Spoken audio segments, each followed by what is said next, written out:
Hello guys and welcome back to Fatboss TV. Today we're back from even more raid testing on the 7.3 PTR, and today we're looking at Eonar the Lifebinder in Antorus the Burning Throne. Yes, this boss is very different from the others in this instance, as there isn't actually a boss that you are fighting. Instead, you're playing tower defense. Yes. So you're going to need to keep back waves of the Legion as they march in from various directions towards the soul of Eonar. Now before we go into everything, please keep in mind that this is footage from the PTR, so it is subject to change, and also note that we unfortunately didn't get to see the entire encounter while testing it on Heroic. However, we did get to see all the ads, and we saw enough to get a really good showcase of what's actually going on in this encounter. Regardless, we'll have a full guide for this encounter when Antorus opens later on this year. With that out of the way, let's get straight into it. Now to start the fight, you interact with Eonar. This will start spawning waves of ads that you'll need to battle against for the rest of the encounter, and more importantly, it will spawn the Paraxis overhead. It is your objective in this encounter to destroy the Paraxis, which will cause all the ads to leave, and then you get some loot. Now the only way to damage the Paraxis is by killing the Legion units that are moving towards Eonar. Each time you do this, it will give her some energy. When she reaches 100% energy, she'll cast Life Force, which will deal 25% health to the Paraxis and deal a good chunk of damage to all of the active ads in the encounter area. She will then reset her energy, and the fight will just continue on from there, so you need to have her cast this 4 times to defeat the encounter. Now as the ads are the only thing that are giving Eonar energy, let's talk about those first. Now a good way of looking at these is to split the ads into 2 different groups. You've got big ads and you've got little ads. Looking at the little ads first, all of these guys have absolutely no abilities. They ignore players and just march on towards the boss. All of these can be CC'd in lots of different ways, so slows, knockbacks, grips, displaces, stuns, you can even root them for a limited time. You need to make sure you use all of these to stop them from reaching Eonar. If they do reach her, they'll just start swinging at her until either you kill them off or they kill her, at which point you'll wipe instantly. So there are 4 different types of little ads. You have Felguards that move at a standard pace and have a medium amount of health. You have Felhounds that move fast but have a smaller health pool, and Fellords that move slowly but have a lot of health. Finally, you'll have Bats that have a standard movement speed and health pool, but they fly around, ignoring the usual routes that ads take to get to Eonar, but we'll talk more about that later. Now looking at the large ads, these guys actually have abilities that you need to deal with. The Fel-powered Purifiers need to be tanked and will buff nearby ads, making them immune to all forms of CC and slow. So the tanks need to make sure they pick up these guys quickly and immediately move them away from the little ads. They'll also cast a Fel Swipe at the tank. This is just a short range frontal cleave that deals a little bit of damage. Just make sure you're facing away from other raid members just to minimize the amount of damage. As for the Felchard's Obfuscator, he cannot be tanked or crowd controlled. He will simply run towards Eonar, and whilst doing so, he will cause any nearby ads to be completely untargetable. While the ads are untargetable, doesn't mean that you cannot damage them completely. AoE effects like Flame Strike or the bounces from Chain Lightnings will hit them, but you just cannot simply target them directly. We found the best way to deal with the Obfuscator is simply by slowing all of the ads that are underneath him. Because the Obfuscator isn't affected by CC, he'll simply run ahead, leaving all the ads behind out of range of his cloaking ability.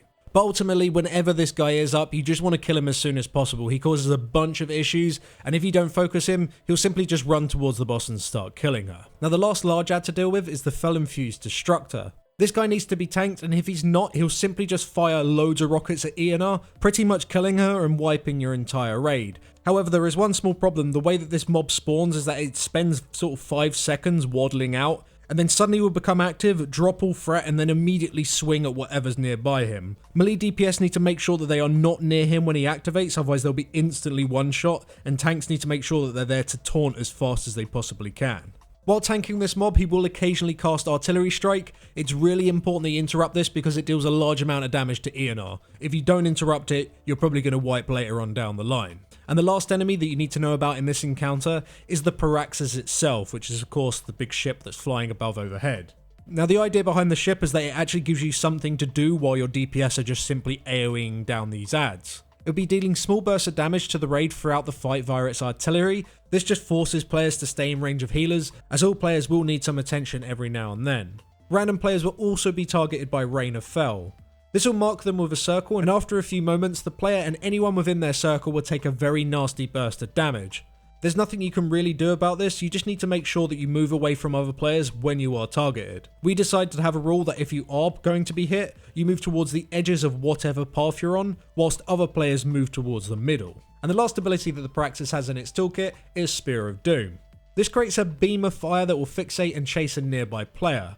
This leaves fire in its path that deals a bunch of damage to anyone that stands within it. This beam is super easy to kite, it's very slow, but one important thing is that if any adds are stood within it, they will get a 30% movement speed increase. Ideally, if you're a player that is targeted by the beam, you want the fire to be as close to the edges as possible, as the majority of the adds normally would run straight down the middle of the path. And that's everything you need to know in terms of the adds and all of their abilities, but we should probably have a closer look at the arena that you'll be fighting them in. So a good way to look at this room is to see that it's just 3 paths that all lead towards Eonar. You have a lower path, a middle path, and an upper path. Each of these paths serve as a spawn point for the Legion gateways, in which all of the adds come flooding through, aside from the bats, which have their own portal mid-air next to the upper path. Both the bat portals and the standard Legion add portals will always spawn in the same order and at the same location each and every time you pull the boss. Now, to help you navigate this arena, several jump pads are active. Running into these will throw your character from one path to another. Additionally, you have an extra action button that you can use with a 25-second CD. This will throw you up into the air and allow you to glide around at speed, and you can either float down or reuse the extra action button mid-air to jump down to a targeted location. So it's pretty similar to the feathers on Ellarith Renferal in the Emerald Nightmare, except you won't be doing any damage when you land. You'll be using both the jump pads and the extra action button to make sure you can get to the new portals that spawn, so you can deal with the adds quickly and not get overwhelmed. Now, although you'll only be dealing with a single portal at the beginning of the fight, later stages will have adds spawning from 2 different portals on opposite ends of the room that open simultaneously. So to show you generally how this fight flows, let's have a look at the first few minutes of it. To start off, you'll be fighting a wave of adds at the middle portal. You want to kill off the little ones and make sure you tank, interrupt, and kill the Destructor. Afterwards, the lower portal will activate. We jump down from the middle path and do the exact same thing, killing off the little ones whilst just nuking down this Destructor. After this, you'll have upper spawn next. We use the jump pad on the lower path to get to the middle path. Then we use the extra action button to fly up to upper. From there, you deal with an Obfuscator, a Destructor, and some more little ones. You want to make sure you kill off this Obfuscator super quick, then the little adds, and finally the Destructor. After this, several things will happen at once. The lower path portal will spawn. This will have a Purifier which needs to be tanked away from the small Fel Guards that spawn alongside it. You'll also have upper portal spawn shortly afterwards, with an Obfuscator, a Purifier, and Fel Guards. On top of this, you'll also have bats that spawn near the upper platform. These fly around the encounter area, past the middle path, and then onto Eonar. Now, because these portals spawn within such a short time of one another, you'll ideally split your group down the middle, with one tank, half your healers and DPS going down to deal with the lower portal, and the rest staying up to deal with upper. Once that set of adds have been dealt with, the bats need to be intercepted when they reach the middle area of the room. At this time, the upper portal will reactivate and a bunch of Felhounds will spawn out of it, and middle will open up and a Destructor, Fel Lords and Obfuscators will spawn out of it. So you'll need to have some people on the upper portal dealing with the Hounds, another set of people dealing with the bats in the middle, and another set of people dealing with the middle portal itself. So yeah. It builds up. It gets pretty hectic at points, but as you can see, coordination is pretty much the key to this fight. Knowing where you need to be and what your priority targets are really the only thing that you need to be worrying about. Who goes where, of course, is definitely going to change depending on your comp, but we think as long as you have good AoE DPS and some good CC capabilities, you shouldn't find this fight too difficult. So what do we think? So the fight is interesting, looking at the pros first. Tower defense isn't necessarily something we've seen in WoW before. Not too much, at least. So it's cool that, they're exploring new ideas and bringing it into raids. We have seen something similar before, I guess, with Hyjal. Where you just get the waves of adds, you need to kill them off, and then eventually a boss will come. Where instead with this, of course, you get the constant wave of adds, but they spawn in different locations. I mean, it's not random every single time, but you get multiple waves in one go, and you have to split up and actually be coordinated to actually go and kill them. And the way that you progress it's kind of fun as well, because you have to do it portal by portal. Yeah. Which is a pretty interesting way of progressing it. One thing I would say, though, is that AoE here is just king. It's just beyond godlike. So certain classes like Boomkins, Mages, Warlocks to a certain extent, they are so much better than other classes here. Like Shadow. like Shadow Priest's example, you have no burst AoE at all. Yeah. That said, I think especially even on Mythic, you are still going to need some single target DPS, like classes that have really sick single target CDs, because like the Obfuscator as an example, that needs to die super fast, and just having shit ton of AoE isn't going to do it. It needs to die like really quick. So it's good that quite a large variety of classes can come to this, especially from the CC side of things as well. Yeah, CC being this fundamental to a fight is really nice to see, because normally the utility that you're looking for if you're like making a perfect comp is like immunities and stuff. It's just all cheese usually, like damage reductions and immunities, whereas this time it's just as much CC as possible. Yeah, so it might even like change what healers you're going to bring. So, oh, maybe instead of bringing like, I don't know, a paladin, that we only really can stun. Yeah, or you have like that blinding light, but maybe a ring of peace is going to be amazing. So maybe we should bring the monk in instead. So it kind of makes, you know, the things that we've all got but we never really see in raids come a bit more to the forefront, which is awesome. It's always good to see those kind of things. Talking maybe a bit more on the technical side of things, when we was testing it, it did definitely feel that the tuning was off.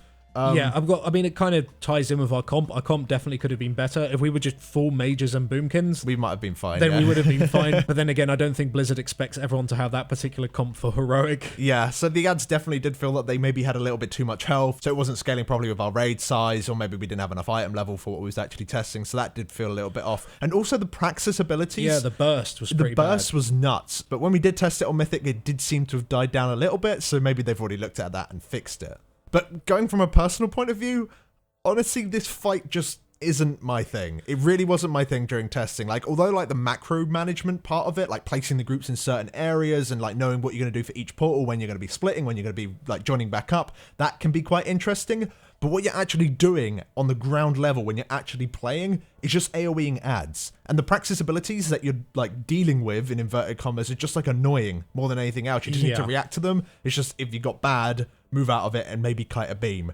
So like what you're actually doing isn't particularly fun. Not for me, at least. Some people are going to love this fight because, you know, you're going to be dancing around the place going from A to B, and you're going to be doing crazy AoE DPS. You're going to be playing the meme I-beam build, like, and that's going to be really, really fun. Maybe it's because I was playing Shadow. I think it was like, I was like, wait up, guys, and putting my dots out, and nothing happened because I died too quick. But yeah, it just feels that there's maybe not enough substance. Yeah, I kind of agree with you a bit. I mean, there isn't really many mechanics or abilities to deal with. The main thing is just kill ads before they reach the portal, which makes you feel a little disheartened as a healer because you have nothing to really stop that apart from, you know, CC abilities and keep DPS alive. Yeah. So when you do wipe and no one has actually died, but you just, you know, the ads killed the boss, that kind of sucks, I guess. That being said, though, it is kind of nice to see a different kind of like encounter instead of it just being one big boss and you're always fighting it. So it's nice to see Blizzard experimenting with things. Hopefully when we actually get to it on live servers and maybe we have a bit more time with it, we'll be like, oh, this fight's actually really fun. Maybe we just looked at it wrong or something. So fingers crossed it's going to be really fun, although part of me thinks it's going to be a bit shit. So thank you very much for watching, guys. If you enjoyed this little preview, then please do drop us down a like. And before we do go, we'd like to give a huge thank you to all of our supporters over on Patreon. You guys are absolutely awesome. We appreciate everything that you do for us. And we shall see you all in the next video. Thanks for watching. Thanks for watching.